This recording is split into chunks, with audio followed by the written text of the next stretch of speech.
Welcome to my shop. I'm Mike Hidden. This is Round 2 Woodworks, and I appreciate you stopping by. Uh, I've been wanting to make something, so I decided to make a table. So I'm going to make a table to make a table.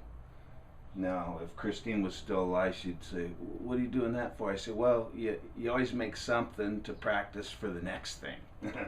So you can screw up on what you don't want to, so you learn when you need to. So I was at a yard sale the other day, and they had a 6 foot piece of maple, $10, $5 each when I cut it in half, but $10 for let's see, what is this?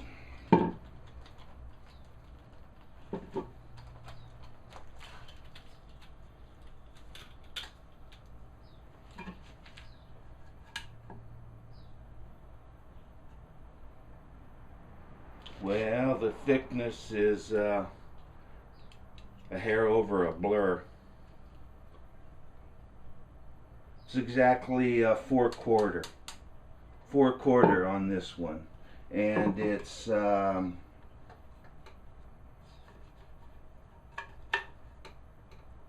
5 3/4 inches wide. So 8/4 by 5 3/4 inches wide for the for the maple. I also had some babinga that I had left over from an earlier project. I think this is a little bit narrow, I'm not sure. Yeah, this is about 7/4. 7/4 this way, and about 4 1/2 that way. So I was thinking about making a table. As I say, it may be it may be the Charlie Brown Christmas tree of tables, but I've got some maple that I can use, and I've got some babinga that I can use, and if I run out, I've got some African walnut that looks kind of like babinga. So this table isn't going to be what you call the golden ratio. I'm going to build a fit, and I think the legs will probably be about 29 inches tall, and the table will be a couple of feet wide and 18 inches deep, I think. As I say, I'm building the fit. I don't know, I don't know where this is going to go. I just want to get down some of the techniques that it requires, mortise and tinning, and the legs, tapering the legs, things like that. So first of all, I'm going to have to change the blade on my table saw for rip, because I got a lot of ripping to do. I got to change the blade on my bandsaw from 3/16 to a 1/2 inch, so I can resaw this, and especially this, resawing it. So, and then I will taper these legs, then I will mortise these legs, and we'll see how it goes from there. That's the plan, and without a plan, it can get real sketchy, but it can also get kind of fun. So we'll see where this goes.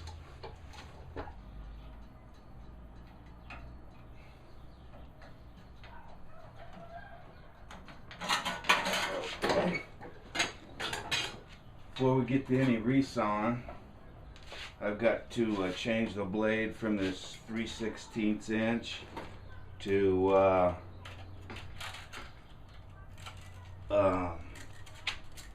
3/8 inch. So I'll stow this blade under, and then this blade here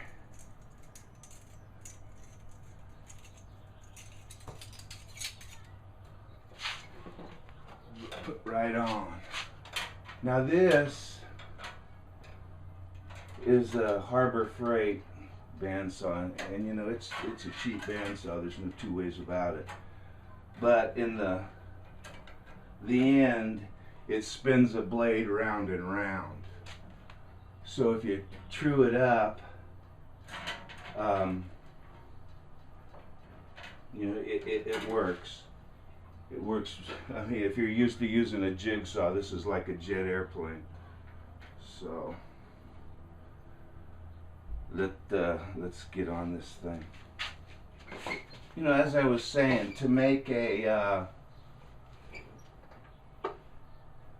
cheap saw work good, it depends a lot on how you adjust it.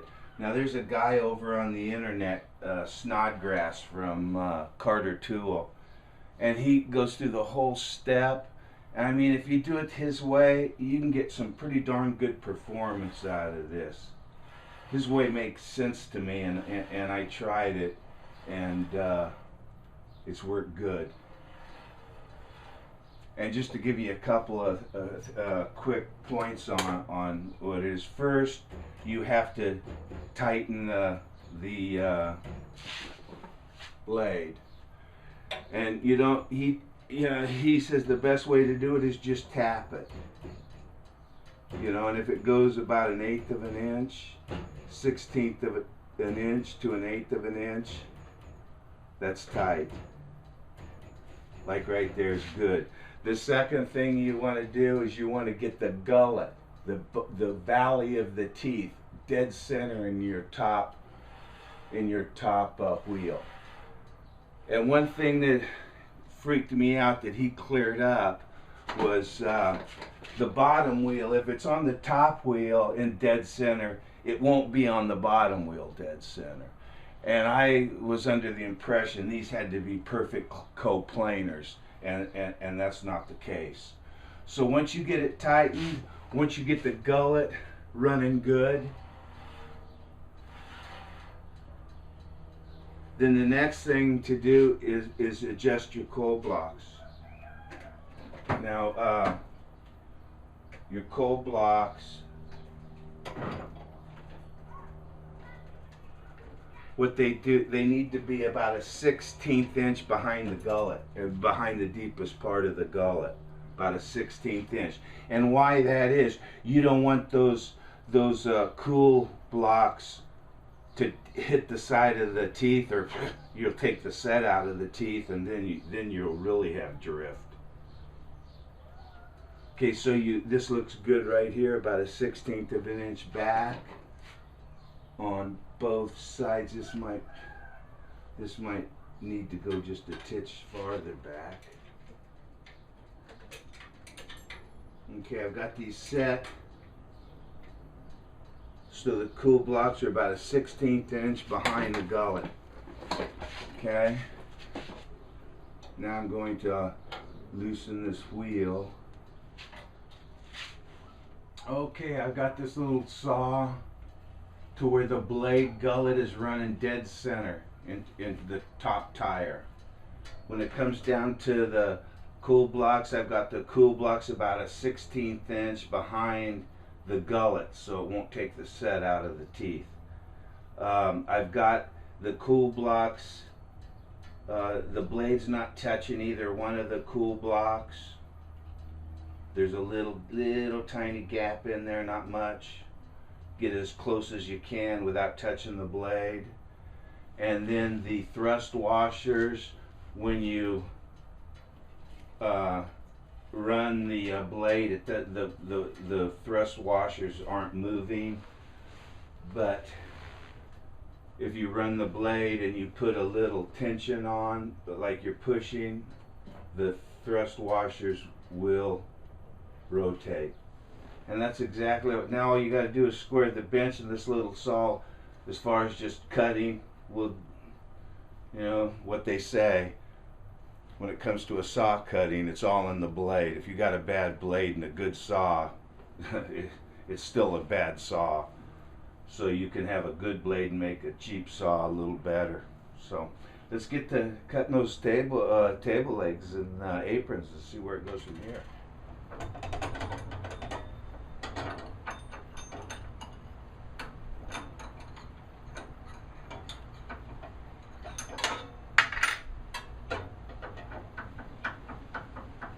Alrighty, we're replacing the all-purpose, I'm not sure, 40 teeth all-purpose, and we're going to replace it with a Freud 24 tooth rip. Got a lot of ripping to do.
Okay, another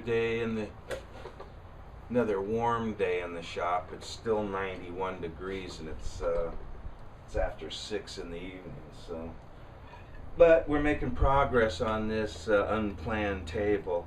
I've got the legs milled out. Well, rough milled. They're about 1/8 of an inch bigger, so I can plane all the burn marks off.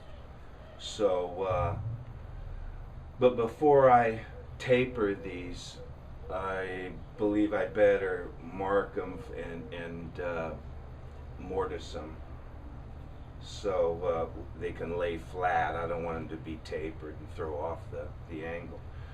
So I'm gonna, right now I've got all my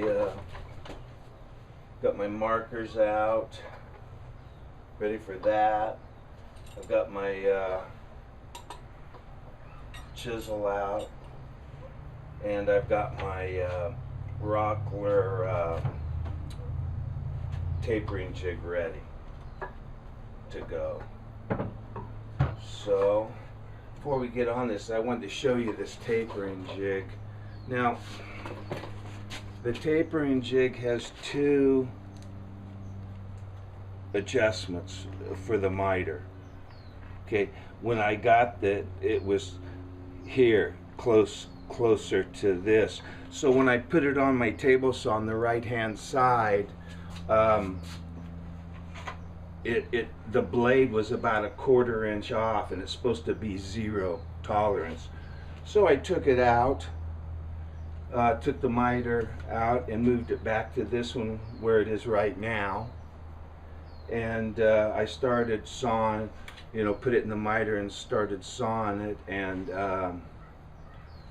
you know, this groove is like this. Well, when I was sawing down, I noticed it's going to cut that sucker right off, and that only leaves this bit holding this whole end on. So it seems strange to me, but anyway, I cut a piece of you know, a keeper block in there, glued it in there to give it some strength. So my table saw, I guess, is just a little far off, farther away from the blade, or too far or too close, one of the two. So anyway, I'm going to use this to taper the legs. So let me get on this, and we'll go from there.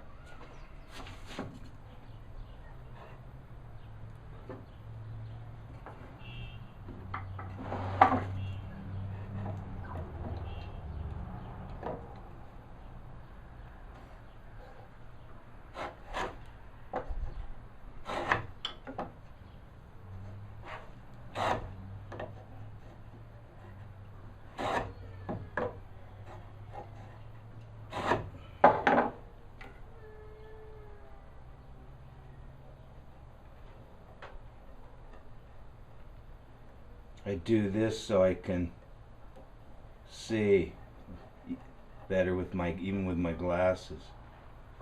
So I know that's ready.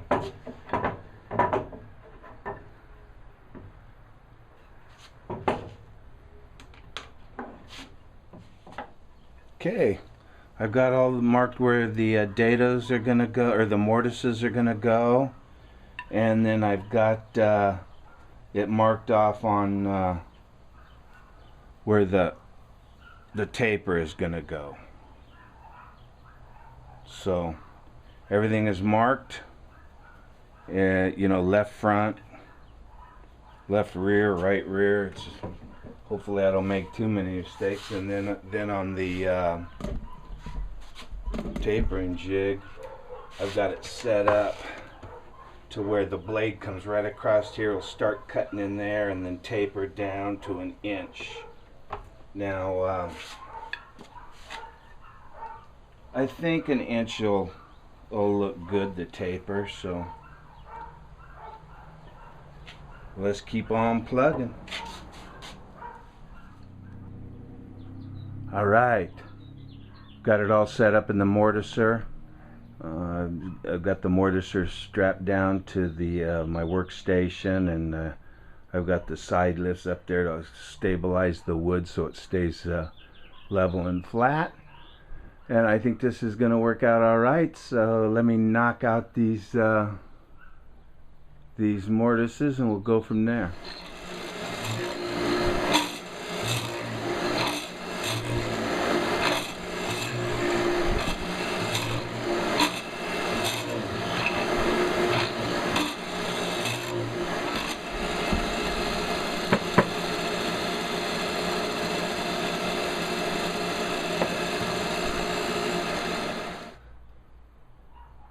Okay, I did 2 mortises in 4 legs, 8 total. Took me about 4 minutes to do each one with this thing, this Harbor Freight mortising thing. Now, I did a video some time back and on the Rockler tenon jig and this mortise machine, and one of the people that stop by the shop occasionally, his name is Bill D. I won't say his last name because he may not want his name said, but Bill said, you know, these chisels and bits are junk, and I think he said it best. Get rid of them. Now, I knew they were kind of bad, and I was trying to replace them beforehand. I went to Rockler, and theirs only fits jet. I just knew the shank was way smaller than this. And I went to an Angel game, and I made a special stop down in Orange County to Woodcraft to see if they had them, and theirs was 5/8 inch shank. This is 3/4 inch shank. So Bill, he said, get rid of these and go to Shop Fox. He says they're expensive but worth it. You know, so I went on, and he's right, they're expensive. But you know, if they're worth it, it's worth it. You know, I put tools into like 3 categories. Tools that they adjust easy, they're very accurate, and they stay adjusted. Now I put my Delta Unisaw, 3 horsepower Unisaw, into that category. I mean, if I set it for 18 and 7/16 of an inch, that's what that sucker's going to cut, and it's going to cut all the way through. It's a great tool. A not so good tool is one that I think you got to fiddle with and fiddle with, but finally when you get it set, you know, it works pretty good. And I'll put my Harbor Freight bandsaw into that category. And then there's tools that you fiddle with and fiddle with. It's very hard to adjust. They don't stay adjusted. When you get them adjusted, they don't even work well. You know, one man's opinion. I'm not sure that the shop fox will make this any better. I mean, the fence, you can see the fence moves. It doesn't have a block. I figure if I cut all these legs to the same length, if I put a block here, that data or that mortise will start in the same place. So it doesn't have a block, so I use a hand screw, which I use on in my sled and, you know, everything basically. My chop saw, I'll use a hand screw as a stopping, and it works fine for me. But it's just it's hard to set. It's got a little thing here that you slide up and down to set your depth, but it's just plastic, and no matter how tight you tighten it up, when you're cranking down on this handle, you're gonna move that out. If you've got it set for a 1/2 inch, it could be down to 3/4 of an inch before you know it. So I'm gonna have to think about it. I think what I'm gonna do is I'm gonna buy one Fox shop, a good chisel and bit set, and then see what it goes. But I'm having tendencies to buy the whole shop Fox mortiser, and if I decide to do a lot of mortising, I think I will. If you're going to use power tools, I believe you got to use the power tools that are accurate, and I can't say that for this. Maybe with a little more practice, a little more time, it will, but we'll see. So now let's get to tapering these legs. Well, let's taper these legs. I changed the blade because that Freud was way dull. Let me get my safety glasses on.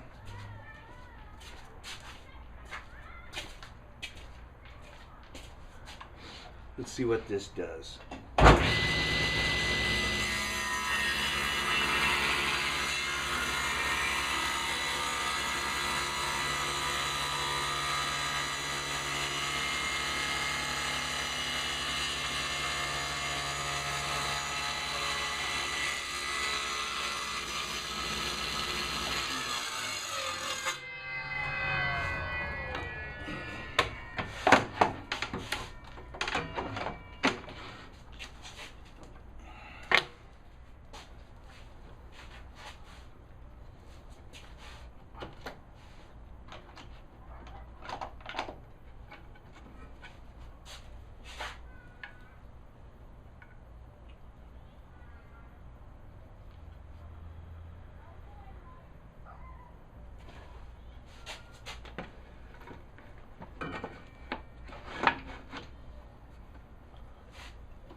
It sure does help.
Well, YouTube, I guess this does it for the Rockler tapering jig, which I really like, and the Harbor Freight mortising machine that not so much.